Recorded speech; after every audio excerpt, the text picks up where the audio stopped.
Rapid action battalion, যেটিকে সংক্ষেপে RAB বলা হয়, বাংলাদেশ পুলিশের একটি অপরাধ ও সন্ত্রাস বিরোধী ইউনিট হিসেবে র্যাব পরিচিত।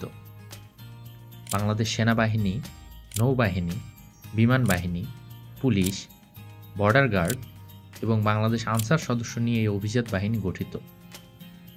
এটি 26শে মার্চ 2004 সালে র্যাপিড অ্যাকশন টিম হিসাবে গঠিত হয় এবং 14 এপ্রিল 2004 সালে কাজ শুরু করে।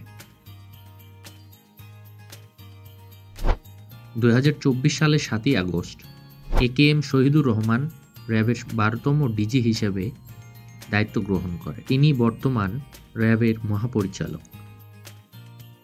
এর পূর্বে মোহাম্মদ হারুনুর রশিদ র্যাবের 11তম মহাপরিচালক ছিলেন। 5ই জুন 2024 সাল থেকে 6ই আগস্ট 2024 সাল পর্যন্ত তিনি দায়িত্ব পালন করেন। এম খুরশিদ হোসেন র্যাবের 10ম মহাপরিচালক।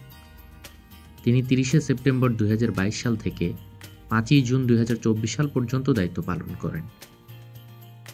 র্যাবের 9ম মহাপরিচালক হিসেবে চৌধুরী আবদুল্লাহ আল মামুন 15 এপ্রিল 2020 সাল থেকে 29শে সেপ্টেম্বর 2022 সাল পর্যন্ত দায়িত্ব পালন করেন।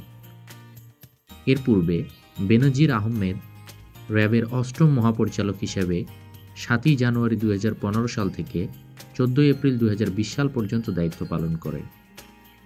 মোহাম্মদ মোখলেসুর রহমান র্যাবের 7ম মহাপরিচালক হিসেবে 30শে আগস্ট 2010 সাল থেকে 31 নভেম্বর 2014 সাল পর্যন্ত দায়িত্ব পালন করেন। হাসান মাহমুদ খন্দকার র্যাবের 6ষ্ঠ মহাপরিচালক হিসেবে 15 ফেব্রুয়ারি 2007 সাল থেকে 30শে আগস্ট 2010 সাল পর্যন্ত দায়িত্ব পালন করেন।